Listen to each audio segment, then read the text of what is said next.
Hey Reddit, I'm Jake, 34, and I got a vent. I'm not one to air my dirty laundry, but something that went down a few years ago turned my world upside down and changed how I view loyalty, family, and trust. Strap in. This is a long one. Back then, life seemed perfect, or so I thought. I was married to Laura, 33F, my high school sweetheart, for 7 years. We had 2 awesome kids, Mia, 6F, and Ethan, 4M. To everyone else, we were the ideal suburban family. Nice house, big backyard for the kids to run around in, neighbors who'd toss you some sugar if you ran out. I worked in construction management, not a fancy gig, but it kept the bills paid and let Laura stay home with the kids most of the time. She also did some part-time admin stuff, but her main thing was being the super mom everyone raved about. She seemed to love it. We had date nights, lazy Sundays, and family trips to the zoo or beach. Life was good. Our social circle was tight, especially with Bob, 35M, and his wife Lisa, 32F. Bob wasn't my ride or die, but I trusted him. We'd grill steaks in the backyard, watch football, and even took our families on camping trips. Our kids got along like peanut butter and jelly, which made hanging out a blast. Lisa was a total sweetheart, quiet, but always thoughtful, planning potlucks or sending thank you notes. We were basically family.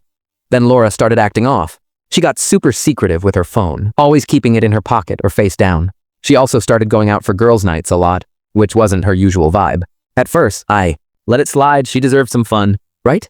But her vague excuses and late nights started eating at me. Around the same time, Bob started ghosting our hangouts. This guy, who'd never miss a Sunday game, was suddenly swamped at work or running errands for Lisa. It didn't seem like much at first, but looking back, the timing was suspicious as hell. The kids added to my unease. Mia and Ethan kept mentioning staying at Laura's parents' house a lot. They love their grandparents, so it didn't scream problem at first, but their place is an hour and a half away, not exactly a quick drop-off. When I asked Laura about it, she'd rush through her answers. It's easier when I'm out late. Thought you'd appreciate the break. That didn't add up. My gut was screaming something was wrong, but I'm not the snooping type. Still, I started watching closer, praying I was just being paranoid. The bomb dropped one random Tuesday night. Laura was out for another girls' night, and she left her laptop open on the dining table. I'm not the guy who digs through his wife's stuff. I believed in trust, but something about that night felt different. Kids were asleep, house was quiet, and curiosity got me. I opened her email and my stomach sank. There they were, emails between Laura and Bob. Not friendly chats, explicit, giddy, soul-crushing messages. They detailed their hookups, how thrilling it was to sneak around, how clueless I was, even how Lisa had turned into a pushover since having kids. My hands shook as I read. Timestamps showed this had been going on for months while I was working late to give my family a good life. My wife and my so-called friend were tearing it all apart behind my back. I slammed the laptop shut, heart racing. I was betrayed, humiliated, pissed, but I didn't lose it. Something told me to play it cool. If they thought they could play me, they were about to get a reality check. Sitting in the dark, I started connecting the dots I'd ignored. Laura's phone obsession, her late nights, Bob's sudden flakiness, their sneaky glances at barbecues. It all made sense now. The worst part? Realizing how much I trusted them. Bob ate my food, played with my kids. Laura smiled at me every morning, kissed me goodbye, acting like everything was fine. Those emails didn't just break my heart, they shattered my whole world. I didn't confront her. Instead, I called Ron, an old college buddy who went from cop to private investigator. He picked up quick. Jake, you sound off. What's up? I need your help, I said, voice cold but steady. I think Laura's cheating with Bob. Found emails, but I need solid proof for court. After a pause, he said, Damn, you sure? Pretty damn sure. I'll send you what I've got. Ron got to work. The next few weeks were torture. I had to act normal, smiling at Laura over breakfast while my insides churned, knowing where she'd been. Bob had the nerve to keep texting about football or suggesting a guy's night. Took everything not to tell him to screw off, but I didn't want to tip my hand. One night, while Laura was out again, Ron called. They're not even trying to hide it. Jake. Got photos of them at a motel twice last week. Same room, 2:14. Timestamps, plates, even video. They're sloppy. It confirmed everything, but it still felt like a gut punch. The hardest part was keeping it together for Mia and Ethan. They had no clue, and I wanted it to stay that way. Mia would show me her drawings after school. Ethan would beg for Lego time, and I'd fake a smile. One night, Mia asked, Can we have pancakes tomorrow? Dad? You know I can't say no to your pancakes, I said, grinning through the pain. Laura walked in with a shopping bag. Look what I got you guys. Markers for Mia, a toy truck for Ethan. The kids were stoked, oblivious. I watched her play perfect mom and wanted to scream. When Ron sent the final report, emails, photos, receipts, videos of Laura and Bob at the motel, I knew it was time. The worst was a video of them laughing as they left the motel, like they didn't have a care in the world. While I was home reading bedtime stories, I took it to my lawyer. This is bulletproof, she said, flipping through the photos. You've got a slam dunk divorce case. And custody won't be an issue. Custody. That word hit like a freight train. This wasn't just about ending my marriage, it was about protecting my kids. I had Laura served at her office. She called an hour later, voice shaking. Jake, what is this? Exactly what it looks like, I said, ice cold. I know about you and Bob. Don't even try to deny it. She didn't. Just sobbed. I'm sorry. I didn't mean. I cut her off. You don't get to play victim. You made your choices. Now deal with the consequences. I hung up. I wasn't done. Lisa deserved the truth. She was kind, clueless, and didn't deserve this. I had Ron deliver the evidence to her. She called the next day, voice trembling. Jake, I had no idea. Thank you for telling me. You didn't deserve this, I said. She thanked me through tears, but I could hear her strength coming back. Lisa wasn't one to wallow. She was ready to take charge. Within a week, Laura and Bob's lives fell apart. Laura moved into a tiny apartment. Lisa kicked Bob out, filed for divorce, drained their accounts, and got him fired from her dad's company. I should have felt vindicated, but I was just numb. The fallout was just starting, and I had no idea how bad it'd get. One thing was clear, my old life was gone. The aftermath.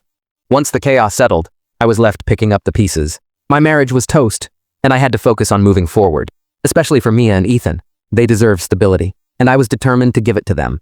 I worked with my lawyer to lock down custody. Laura didn't fight much, hard to argue with that evidence. The toughest part was telling the kids. I talked to a child psychologist to figure out how to break it without breaking them. One Sunday morning, I sat Mia and Ethan down on the couch, their favorite blanket over them. Ethan clutched his stuffed dinosaur. Mia played with her hair. Hey, kiddos, I said softly. Mommy and Daddy have something important to tell you. Laura sat next to me, quiet for once, looking drained, probably from her new shoebox apartment. This wasn't about us, it was about the kids. We love you both so much, I went on. But Mommy and Daddy are gonna live in different houses now. You'll still see us both, but things will be a bit different. Mia's eyes got big. Why? She asked. Laura froze, so I jumped in. Sometimes grown-ups have problems they can't fix, but that doesn't change how much we love you. Ethan, too young to get it, snuggled closer. But Mia looked at us, suspicious. Is it because of the nights Mommy didn't come home? My heart sank. Mia's sharp, too sharp sometimes. It's not your fault. Mia, I said. It's just between Mommy and me, but I promise, you and Ethan will always be taken care of. She nodded, eyes teary. Laura tried to touch her shoulder, but Mia pulled away. That hurt to see. Laura's face crumpled. Once custody was settled, I focused on a new routine. Mornings were a circus, burnt toast, rushed lunches, mismatched socks. But I loved the chaos. Mia stepped up, helping Ethan with his shoes or reminding me about permission slips. She was growing up too fast, but her strength blew me away. Evenings were the best, movie nights, Ethan's giant Lego projects, or Mia's baking turning the kitchen into a flower explosion. It wasn't the family I'd pictured, but it was ours, and I was hell-bent on making it happy. Laura was struggling. She went from supermom to rebuilding from scratch in a cramped apartment. Her visits with the kids were awkward. Mia, still hurt, barely spoke to her. Ethan, being younger, was more open, but even he seemed off sometimes. Laura tried buying their love with gifts and zoo trips, but kids aren't dumb. They knew something was wrong. One night, she called, sounding broken. The kids don't want to see me. Mia won't talk. What do I do? Jake? I didn't sugarcoat it. Earn their trust back. Toys and ice cream won't cut it. Show up, listen, and don't expect them to forgive you overnight. Her silence was heavy. Bob got wrecked.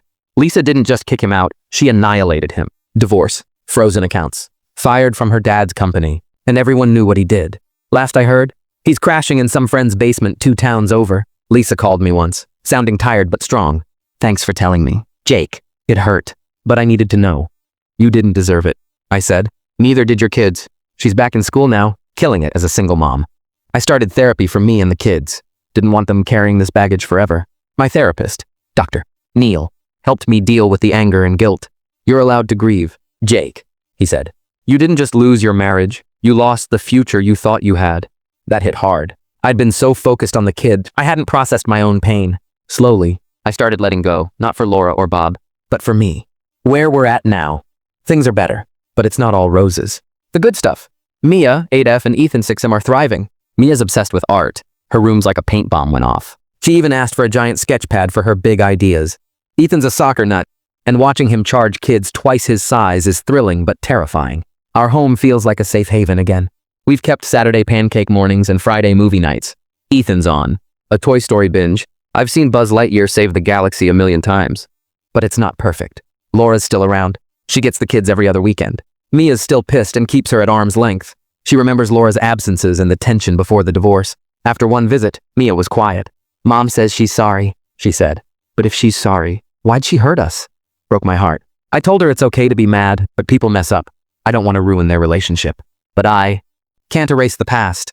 Ethan's more forgiving. He's young, doesn't fully get it. He comes back from Laura's with stories about parks and cookies, but even he's asked, why doesn't mommy live with us? I kept it simple. Mommy and daddy are better at taking care of you apart. But we love you. He bought it. But I know more questions are coming. Laura's trying. I'll give her that. She shows up to Ethan's soccer games and Mia's school art show. Mia dodged her, but Ethan was stoked. Being around Laura's still weird. We're civil for the kids, but the tension's always there. After one game, she pulled me aside, nervous. Jake, can we talk? Will Mia ever forgive me? I'm trying, but she shuts me out. I wanted to say forgiveness isn't forced, that she's got to earn it with time. Instead, I said, that's up to Mia. Keep showing up. And maybe she'll see you mean it. She nodded, but it wasn't what she wanted to hear. Bob's MIA, heard he's still in that basement. Good riddance. Lisa's killing it. Back in school. Rocking single motherhood. We chat sometimes, mostly about the kids, and I respect how she's handled this. Me? I'm finding myself again. Hitting the gym. Focusing on work. Even went on a few dates. Nothing serious, but it feels good. I'm letting go of the anger, not for them, but for me and my kids. We're in a good place.